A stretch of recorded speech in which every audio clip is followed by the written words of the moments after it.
Hello everyone, welcome to Asis biology. मागच्या सेशनमध्ये आपण पोलन ग्रेन्स बद्दल संपूर्ण माहिती घेतलेली आहे. तर आजच्या सेशनमध्ये आपल्याला female reproductive part of the plant म्हणजेच गायनोशियम बद्दल पूर्ण माहिती घ्यायची आहे. तर चला आपण स्टार्ट करूयात स्ट्रक्चर ऑफ गायनोशियम पासून.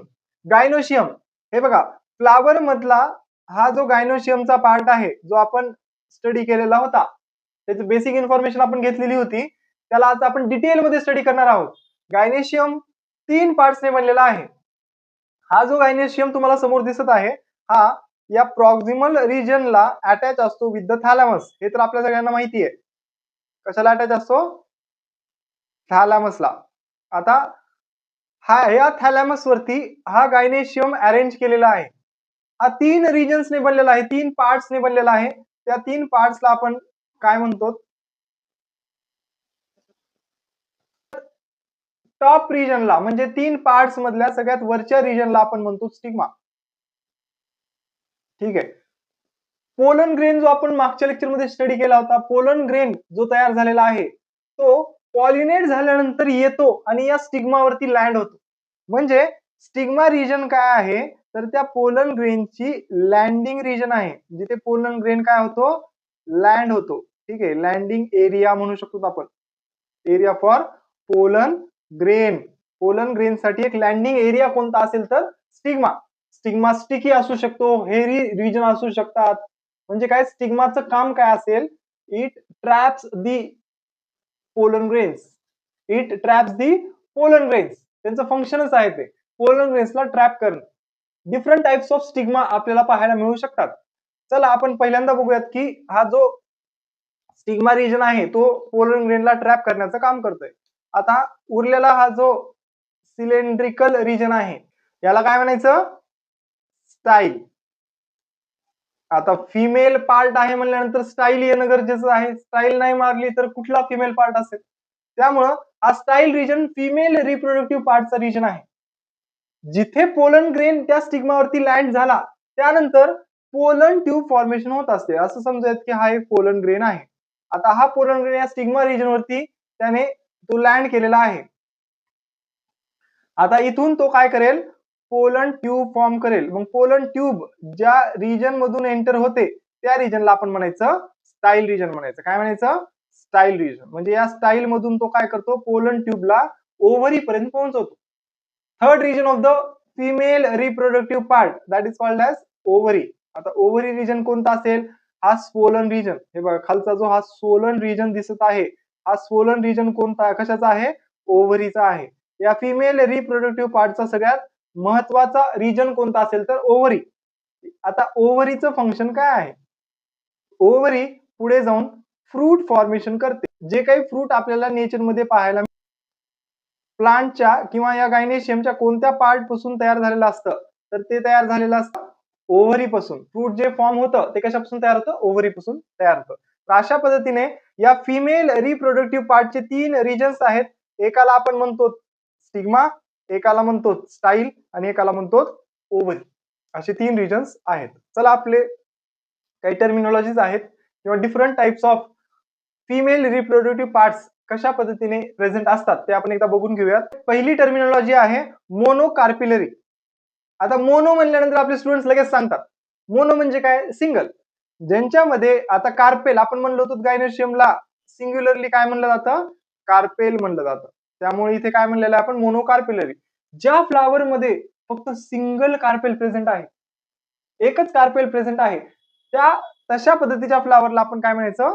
मोनोकार्पिलरी. ठीक आहे, आपण असं पण म्हणू शकतो तिथं सिंगल कार्पेल. त्यालाच आपण पिस्टिल देखील म्हणतो. ठीक आहे, हे सिंगल कार्पेल वाले जे फ्लावर्स असतील त्यांना आपण काय म्हणायचं? मोनोकार्पिलरी. त्यानंतर मल्टी कार्पिलरी. आता हे सांगण्याची गरज आहे का? जर मोनोकार्पिलरी म्हणजे सिंगल कार्पेल प्रेझेंट असेल, तर मल्टी कार्पिलरी म्हणजे काय? ज्याच्यामध्ये मल्टिपल कार्पेल्स असतील, कार्पेल्स प्रेझेंट असेल. ओके, म्हणजे हा काय झाला? मल्टिपल कार्पेल्स प्रेझेंट असणारा जो फ्लावर आहे त्याला आपण मल्टी कार्पिलरी फ्लावर म्हणायचं. नंतर आणखीन 2 टर्मिनॉलॉजीज येतात, सिनकार्पस आणि ॲपोकार्पस. ठीक आहे, सिनकार्पस. सिनकार्पस म्हणजे काय? आता हे मल्टी कार्पिलरीचे टाइप्स आहेत असं आपण म्हणू शकतो. ठीक आहे, मल्टी कार्पिलरी फ्लावर ज्याच्यामध्ये एकापेक्षा जास्त कार्पेल्स प्रेझेंट असतील ते दोन प्रकारच्या अरेंजमेंट मध्ये आपल्याला पाहायला मिळतात. एकाला आपण म्हणतो सिनकार्पस आणि एकाला काय म्हणायचं, अपोकार्पस. सिनकार्पस म्हणजे काय? सिन म्हणजे सेम असं म्हणू शकतो किंवा सिंगल, ज्यामध्ये आपण जे मल्टिपल कार्पेल्स आहेत ते मल्टिपल कार्पेल्स एकत्रित कनेक्टेड आपल्याला पाहायला मिळतात. असं बघून वाटतं की ती एकच कार्पेल आहे, पण ते ऍक्च्युअली मल्टिपल कार्पेल्स आहेत, एकमेकांसोबत कनेक्टेड आहेत. आता कनेक्टेड असल्यामुळे काय झालं, ते सिनकार्पस झाले. ठीक आहे, त्यांना सिनकार्पस का म्हणायचं? त्यामध्ये आपण असं म्हणू शकतो मल्टिपल कार्पेल्स कनेक्टेड असं देखील आपण म्हणू शकतो. ठीक आहे, कनेक्टेड टुगेदर, त्यामुळे त्यांना सिनकार्पस म्हणायचं. त्यानंतर अपोकार्पस, आणखी कन्सेप्ट आहे अपोकार्पस. अपोकार्पस म्हणल्यानंतर आपण म्हणू शकतो यामध्ये पण आपण म्हणतो की मल्टिपल कार्पेल्स आहेत,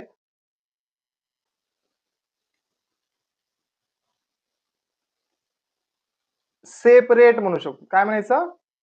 सेपरेट अरेंजमेंट त्यांची आपल्याला पाहायला मिळते, त्यांना म्हणायचं अपोकार्पस. तर चला आपण एका डायग्रामॅटिक व्ह्यू पासून बघूयात की कशा पद्धतीने हे कार्पेल्स वेगवेगळे दिसू शकतात. आता इथे एक एक्झाम्पल आपल्याला दिसत असेल, यामध्ये हे बघा, हे अपोकार्पसचं एक एक्झाम्पल दाखवलेलं आहे. आता नॉर्मली आपण बघतो की सिंगल कार्पेल असेल तर एक स्ट्रक्चर मी तुम्हाला काढून दाखवतो. जर एक सिंगल कार्पेल प्रेझेंट असेल तर हे स्टिग्मा असेल. सिंगल कार्पेल प्रेझेंट असेल तर ही स्टिग्मा रिजन असेल, हे स्टाईल असेल, आणि हे एक स्वोलन रिजन असेल त्याला आपण म्हणतो ओव्हरी. ठीक आहे, हे स्टिग्मा, स्टाईल आणि ओव्हरी, आणि यामध्ये असतात ओव्ह्यूल. ठीक आहे, ते आपण बघूयात ओव्ह्यूल कसा असतो. तर इथे आपण नाव देऊ शकतो स्टिग्मा, याला म्हणायचं स्टाईल, आणि या रिजनला म्हणायचं ओव्हरी. हे सिंगल कार्पेल प्रेझेंट असणारं स्ट्रक्चर आहे. जर असेच कार्पेल्स मल्टिपल, एखाद्या फ्लावर मध्ये मल्टिपल कार्पेल्स प्रेझेंट असतील तर त्यामध्ये दोन प्रकार असतात. एकाला आपण म्हणतो अपोकार्पस, एकाला म्हणतो सिनकार्पस. अपोकार्पस म्हणजे काय? हे बघा, या कार्पेल्सला बघितल्यानंतर आपल्याला काय दिसायलंय की हे जे कार्पेल्स आहेत ते सेपरेट आपल्याला दिसायले, सिंगल एकत्रित कनेक्टेड आहेत का नाही. हा 1 नंबरचा कार्पेल वेगळा आहे, हा 2 नंबरचा कार्पेल वेगळा आहे, आणि हा 3rd नंबरचा कार्पेल वेगळा आहे. सेपरेटेड स्ट्रक्चर्स आपल्याला दिसायले. तशा प्रकारच्या कार्पेलला आपण म्हणायचं अपोकार्पस फ्लावर म्हणायचं, ज्यामधले कार्पेल रिजन जे आहेत ते सेपरेटेड आहेत. हे बघा, इथे एनसीईआरटी मध्ये एक डायग्राम दिलेली आहे, यामध्ये पण आपल्याला अपोकार्पसचं स्ट्रक्चर दिसायले. हे डिफरंट कार्पेल्स या रिजन वरती आपल्याला पाहायला मिळाले. ठीक आहे, हे अपोकार्पसचं एक्झाम्पल आहे. त्यामध्ये आपण एक्झाम्पल पण दिलेलं असेल. हे बघा, मल्टी कार्पेलरी अपोकार्पस गायनेशियम ज्याच्यामध्ये प्रेझेंट आहे, त्याच्यामध्ये डायकेलिया नावाचा एक प्लांट स्पेसिस आहे, त्यामध्ये आपल्याला असे सेपरेटेड कार्पेल्स पाहायला मिळतात. दुसरी जी डायग्राम इथे दिसत असेल, हे बघा, ही डायग्राम आहे. या डायग्राम मध्ये आपल्याला मल्टिपल कार्पेल्स एकमेकांसोबत कनेक्टेड दिसायलेत. बघा, ह्या रिजन मध्ये कनेक्शन दिसायला आपल्याला, बरोबर आहे ना, आणि खालून पण ते कनेक्टेड आहेत. आता हे जे मल्टिपल कार्पेल्स एकमेकांसोबत कनेक्टेड आहेत, हे कशाचं एक्झाम्पल झालं? सिनकार्पस. ठीक आहे, आता सिनकार्पस म्हणल्यानंतर कार्पेल्स कसे असतात? कनेक्टेड असतात. इथं पण आपल्याला हे बघा सिनकार्पस स्ट्रक्चर दिसायले. हे खूप सारे स्टाईल रिजन पासून ते कनेक्टेड आहेत. ठीक आहे, टिल द ओव्हरी. म्हणजे काय? हे सिनकार्पस आहे, हे पण सिनकार्पस दिसत असेल. खूप साऱ्या स्टिग्मा रिजन्स इथे दिसायले. ते बघा, लाइनिंगने असे स्टिग्मा रिजन्स आहेत, आणि हे स्टिग्मा रिजन्स या खालच्या रिजनला कनेक्टेड झालेले आहेत. त्यामुळे हे पण कशाचं एक्झाम्पल असेल? आता सिनकार्पस क्रिस्टल जे आहे त्याचं एक्झाम्पल दिलेलं आहे पॅपावर. ठीक आहे, तर हे एक्झाम्पल्स पण आपल्याला लक्षात असणं गरजेचं आहे. आता हे सगळं स्ट्रक्चर बघितल्यानंतर आपल्याला एक प्रश्न पडतो, इथे लोक्युल्स दिसत आहेत. आता हे लोक्युल्स काय आहेत हे आपल्याला माहिती पाहिजे. लोक्युल्स म्हणजे काय? आता मी तुम्हाला एक एक्झाम्पल देतो. हे बघा, गायनेशियमचा पार्ट आहे. हा गायनेशियमचा पार्ट इथून ओरिजिनेट व्हायलाय फ्रॉम द स्टिग्मा रिजन. आता स्टिग्मा रिजन पासून येतो कुठे? या ओव्हरी रिजन पर्यंत. आता ओव्हरी रिजन मध्ये हा सेंट्रली अरेंज्ड रिजन जो आहे तो आहे ओव्ह्यूल. त्याला काय म्हणायचं? ओव्ह्यूल म्हणायचं. आता इथे मी इथे मी नाव देतो ओव्ह्यूल. ठीक आहे. आता ओव्ह्यूल ज्या रिजन मध्ये अरेंज केलेला आहे, कसं असतं ते ओव्ह्यूल म्हणजे एक एम्ब्रिओ सॅकच आहे एक प्रकारे. ती एम्ब्रिओ सॅक अटॅच जी असते त्या ओव्हरीला ते प्लासेंटा थ्रू असते. मग ज्या रिजन मध्ये ज्या कॅव्हिटी मध्ये त्या ओव्ह्यूलला अरेंज केलेलं आहे त्या कॅव्हिटीला काय म्हणायचं? लोक्यूल म्हणायचं. काय म्हणायचं? लोक्यूल. आता इथे तुम्हाला दिसत असेल, हे बघा, हे 3 सेपरेट कार्पेल्स आहेत. या कार्पेलचा लोक्यूल इथे असेल, जे इथे सर्कल मध्ये दाखवलेला आहे. या सेंट्रल कार्पेलचा लोक्यूल इथे आहे आणि या तिसऱ्या थर्ड कार्पेलचा लोक्यूल इथे दाखवलेला आहे. म्हणजे ह्यांचे लोक्यूल्स कसे असतील? मल्टी कार्पेलरी मध्ये जर तुम्हाला विचारलं अपोकार्पस फ्लावर मध्ये जे लोक्यूल्स आहेत ते सेपरेट आहेत का सिंगल आहेत, तसं जर विचारलं तर काय म्हणणार तुम्ही? अपोकार्पस मध्ये लोक्यूल्स कसे असतात तर सेपरेट असतात. कसे असतात? सेपरेट. आणि हेच जर तुम्हाला सिन कार्पस बद्दल विचारलं तर सिन कार्पस मध्ये युनिलोक्युलर स्ट्रक्चर असतं. हे बघा, एक सिंगल लोक्यूल आहे म्हणजे सिंगल कॅव्हिटी आहे, त्यामध्ये हे छोटे छोटे ओव्ह्यूल्स अरेंज केलेले आहेत. बघा, एकच कॅव्हिटी आहे, कारण आपल्याला जर माहिती आहे मल्टिपल कार्पेल्स एकत्रित कनेक्टेड आहेत. आता कनेक्टेड कार्पेल्स म्हणल्यानंतर त्याच्यामधले जे ओव्ह्यूल्स आहेत ते एकाच कॅव्हिटी मध्ये अरेंज केलेले असतात, त्यामुळे त्याला काय म्हणायचं? युनिलोक्युलर. आणि जे अपोकार्पस फ्लावर्स असतील ज्यांच्यामध्ये कार्पेल्स सेपरेट आहेत त्यांच्यामधले लोक्यूल्स हे कसे असतील? सेपरेट असतील, किंवा त्याला आपण लोक्युलर पण म्हणू शकतो, त्यांना मल्टीलोक्युलर पण म्हणू शकतो. ठीक आहे, हे कन्सेप्ट माहिती ठेवा. ठीक आहे, चला नेक्स्ट पार्ट कडे जाऊयात. आता यामध्ये मी तुम्हाला लोक्यूल दाखवण्यासाठी हे एक्झाम्पल दिलेलं आहे. आता या डायग्राम मध्ये आपल्याला हे जे समोर डायग्राम दिसत असते, मी मुद्दामून ही डायग्राम दिलेली आहे ज्यामध्ये एका ओव्हरी सेक्शनला कट केलेलं आहे, डिसेक्शन घेतलेलं आहे, आणि त्या डिसेक्शन मध्ये आपल्याला दिसायलंय की 3 सेपरेट लोक्यूल्स दिसत असतील. हे बघा, हे एक लोक्यूल आहे, हे एक लोक्यूल आहे, ठीक आहे, आणि हे एक लोक्यूल आहे. मग मला सांगा, ही जी ओव्हरी मला समोर दिसत आहे ही ओव्हरी युनिलोक्युलर आहे का मल्टीलोक्युलर आहे? बरोबर आहे, तुम्हाला पडलेला प्रश्न असू शकतो की म्हणजे ही दिलेली ओव्हरी मल्टीलोक्युलरच असली पाहिजे, कारण आपल्याला इथे दिसायले सरळ दिसायले 3 लोक्यूल्स आहेत, आणि जे व्हाईट कलरचे रिजन्स दिसायलेत हे आहेत ओव्ह्यूल्स. काय आहेत? ओव्ह्यूल्स. ठीक आहे, आणि हा वरचा रिजन कशाचा आहे? लोक्यूल्सचा आहे. तर ह्या डायग्राम पासून आपली लोक्यूल्सची कन्सेप्ट एकदम क्लिअर झाली. नेक्स्ट पार्ट कडे येऊयात आपल्या.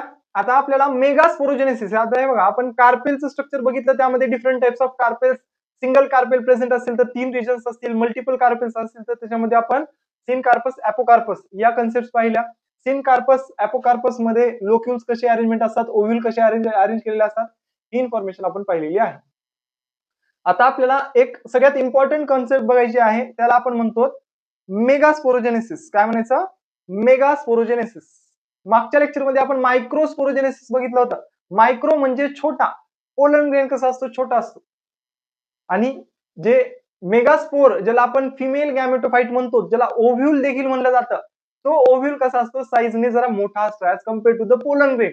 त्यामुळं या ओव्ह्यूलच्या सिंथेसिस प्रोसेसला आपण काय म्हणायचं? मेगास्पोरोजेनेसिस. तर चला आपल्या मेगास्पोर फॉर्मेशनच्या प्रोसेसला आपण सुरुवात करूयात की कशा पद्धतीने ओव्ह्यूलचं सिंथेसिस केलं जातं. त्या अगोदर ही एक डायग्राम बघा, ही एक ओव्ह्यूल मध्ये प्रेझेंट म्हणजे ही एक ओव्हरी मध्ये प्रेझेंट असणारी डायग्राम आहे. या डायग्राम मध्ये तुम्हाला इथे हा जो रिजन दिसत आहे, हा जो रिजन तुम्हाला दिसत असेल, हा रिजन आहे न्यूसेलसचा. म्हणजे जिथे अगोदर काहीच नसतं, म्हणजे जिथे पुढे जाऊन ओव्ह्यूलचं सिंथेसिस होणार आहे, जिथे ओव्ह्यूल तयार होणार आहे, त्या रिजन मध्ये अगोदर कोण असतो? न्यूसेलस रिजन असतो. आता काही प्लांट स्पेसिस मध्ये न्यूसेलस पूर्णच गायब होतो, तो पण एक प्रकारचा न्यूट्रिटिव्ह टिश्यूच आहे, न्यूसेलस पूर्णपणे गायब होतो. पण काही प्लांट स्पेसिस मध्ये जे न्यूसेलस आहे तो परसिस्ट करतो. ज्या प्लांट्स मध्ये न्यूसेलस परसिस्ट करतो म्हणजे तो असतो, तो प्रेझेंट असतो, जेव्हा फ्लावर फ्रूट मॅच्युअर होतो त्यावेळेस पण तो प्रेझेंट असेल, तर त्या कन्सेप्टला म्हणायचं पेरिस्पर्म. काय म्हणायचं? पेरिस्पर्म म्हणायचं. ठीक आहे, आता हा न्यूसेलस आहे आणि ही एक एनलार्ज्ड सेल आपल्याला पाहायला मिळत असेल. ठीक आहे, या सेलला म्हणायचं मदर सेल, MMC. आपण मागे पण MMC सेल्स बघितलेले आहेत, ज्यामध्ये आपण मायक्रोस्पोर मदर सेल्स बघितले होते. आता या टॉपिक मध्ये काय बघायचं आपल्याला, मेगास्पोर मदर सेल्स. हे पण एक स्पोरोजिनस टिश्यू आहे, ज्यापासून पुढे जाऊन ओव्ह्यूलचं सिंथेसिस होणार आहे. मग अशी एक डिप्लॉइड सेल असते. कशी असते ही सेल? डिप्लॉइड सेल असते. आता या डिप्लॉइड सेल मध्ये काय होणार पुढे जाऊन, तर मिओसिस डिव्हिजनच होणार आहे, आपल्याला सगळ्यांना माहिती आहे, बरोबर आहे. आणि मिओसिस डिव्हिजन झाल्यानंतर इथे मेगास्पोर टेट्राड तयार होतो. जसं आपण मायक्रोस्पोर टेट्राड बघितला होता, तसं 4 हॅप्लॉइड सेल्स तयार होतात, त्याला आपण काय म्हणतो, मेगास्पोर टेट्राड. फक्त हा जो मेगास्पोरोजेनेसिस मध्ये जो टेट्राड तयार होतो, तो टेट्राड लिनियर असतो. कसा असतो? लिनियर टेट्राड असतो. ठीक आहे, तर मेगास्पोरोजेनेसिस आपण प्रॉपरली व्हिज्युअलाइज करून बघूया.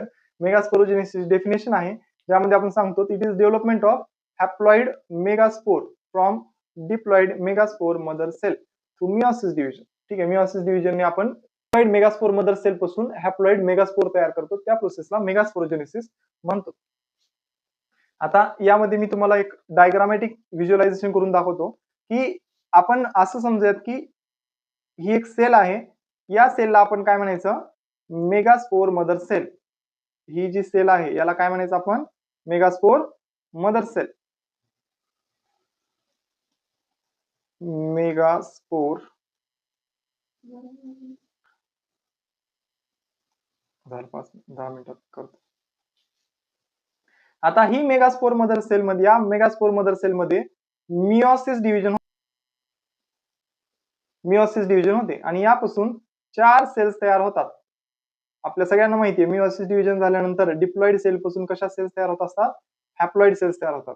ही सेल कशी असेल, डिप्लॉइड, आणि याच्यापासून किती कसे सेल्स तयार झालेत, हॅप्लॉइड सेल्स तयार झालेले आहेत. आता हे जे 4 हॅप्लॉइड सेल्स तयार झालेले आहेत, हे बघा, ही एक सेल, ही एक सेल, ही एक सेल आणि ही एक सेल, या 4 सेल्स तयार झाल्या. हे सगळे कसे असतील, हॅप्लॉइड. हे बघा, इथं हॅप्लॉइड हॅप्लॉइड हॅप्लॉइड हॅप्लॉइड.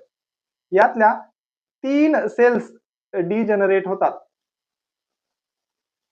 आणि एकच सेल पुढे जाऊन फंक्शनल मेगास्पोर म्हणून अशी सेल एनलार्ज होते साईजने आणि फंक्शनल मेगास्पोर म्हणून काम करते.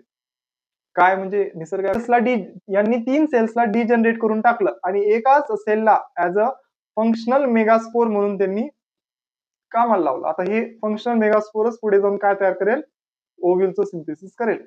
आता याच फंक्शनल मेगास्पोर मध्ये एक न्यूक्लियस असेल, सेल अशी एनलार्ज्ड झालेली आहे. आता पुढे जाऊन काय होतं बघा, याच सेलमध्ये 3 मायटोसिस डिव्हिजन होतात.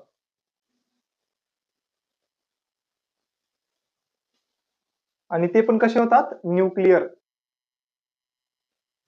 कॅरिओकायनेसिस म्हणतो ना आपण, एक न्यूक्लिअर डिव्हिजन तिथे घडते, ज्या न्यूक्लिअर डिव्हिजनला आपण काय म्हणतो, कॅरिओकायनेसिस, 3 सक्सेसिव्ह न्यूक्लिअर डिव्हिजन. मला सांगा, जर हॅप्लॉइड सेल मध्ये मायटोसिस डिव्हिजन झाली, तर पुढे जाऊन तयार होणारे जेवढे काही न्यूक्लियस असतील किंवा जेवढे काही सेल्स असतील, ते सगळे कसे असतील, हॅप्लॉइडच असतील. आता या 3 सक्सेसिव्ह न्यूक्लिअर डिव्हिजन नंतर माझ्याकडे टोटल, आता एका न्यूक्लियस मध्ये एक डिव्हिजन झाली, काय होणार, एका न्यूक्लियस पासून 2 न्यूक्लियस, 2 न्यूक्लियस पासून 4 न्यूक्लियस, 4 न्यूक्लियस पासून 8 न्यूक्लियस, म्हणजे शेवटी माझ्याकडे किती न्यूक्लियस वाली सेल तयार होईल, ज्याच्यामध्ये 8 न्यूक्लियस असतील. किती, 8 न्यूक्लियस. हे बघा, हे 4 आणि हे 4 न्यूक्लियस, म्हणजे असे 8 न्यूक्लियस वाले एम्ब्रिओ सॅक माझ्याकडे असेल. ठीक आहे, त्याच्यामध्ये किती न्यूक्लियस झाले, 8 न्यूक्लियस झाले. आता हे जे 8 न्यूक्लियस तयार झालेले आहेत, हे आता मायग्रेट व्हायला चालू होतील. म्हणजे काय होतील, हे ऑपोजिट पोल्सला मायग्रेट होतील. कसं होतात ते दाखवतो एक मिनिट. यातले 3 न्यूक्लियस या पोल रिजनला जातील आणि यातले 3 न्यूक्लियस या पोल रिजनला जातील आणि यापासून पुढे जाऊन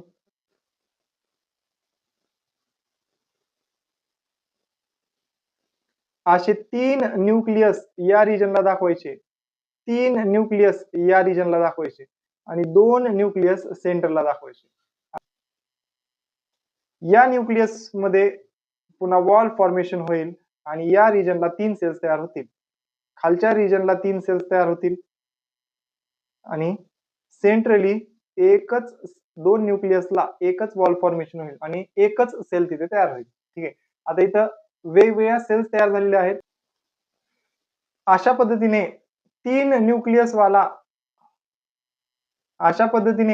3 सेल्स एका पोल रिजनला अरेंज झालेल्या आहेत. बाकीचे 3 सेल्स आणखी दुसऱ्या पोलला आहेत आणि सेंट्रली एक सेल आहे ज्याच्यामध्ये 2 न्यूक्लियस प्रेझेंट असतील. ज्यामध्ये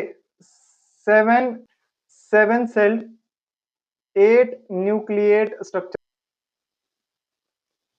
ठीक आहे. 7 सेल 8 न्यूक्लिएट. काउंट करा बरं. इथे वरी 3 सेल्स आहेत, इथे वरी 3 सेल्स आहेत, सेंट्रली एक सेल, म्हणजे 7 सेल्स तर झाले आपले.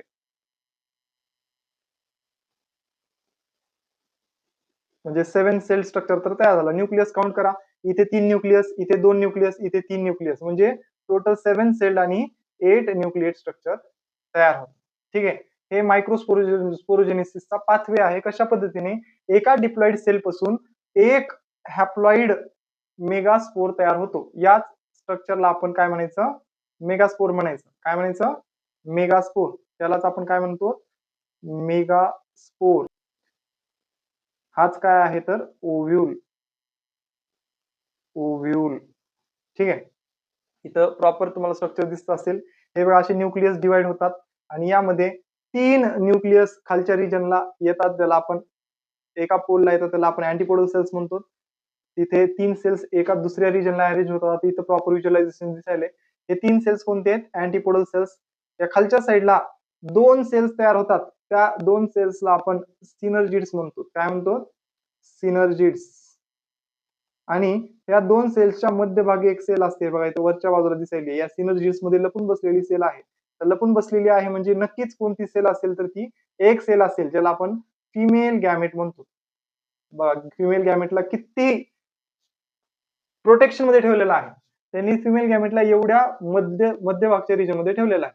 आणि हे जे मधले 2 न्यूक्लियस वाली सेल आहे ही पोलार न्यूक्लियाय आहे. ठीक आहे. Polar nuclei. अशा पद्धतीने आपला मेगास्पोर तयार होतो. तर मेगास्पोर मध्ये 7 सेल्स असतात आणि 8 न्यूक्लियस असतात.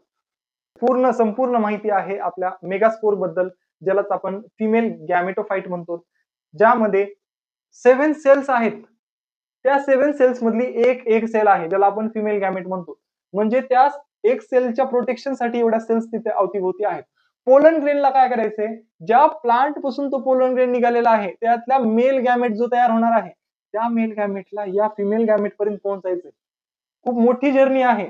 आता या जर्नीला पोलन ग्रेन कसा कंप्लीट करतो हे खूप छान स्टोरी आहे. तर हे स्टोरी जर तुम्हाला बघायची असेल तर तुम्हाला पॉलिनेशन स्टडी करावं लागेल. पॉलिनेशन काय आहे हे आपण नेक्स्ट लेक्चर मध्ये सांगणार आहोत. तुम्हाला या मेगास्पोरोजेनेसिस आणि आपलं जे फिमेल गॅमेटोफाइट आहे, ज्याला आपण पिस्टिल म्हणतो, त्याची संपूर्ण इन्फॉर्मेशन कशी वाटली हे तुम्ही सांगा. सेशनला लाईक करा. सेशन आवडला असेल सेशनला लाईक करा आणि आपल्या मित्रांपर्यंत शेअर करा. आजचं सेशन आपण इथेच एंड करूयात.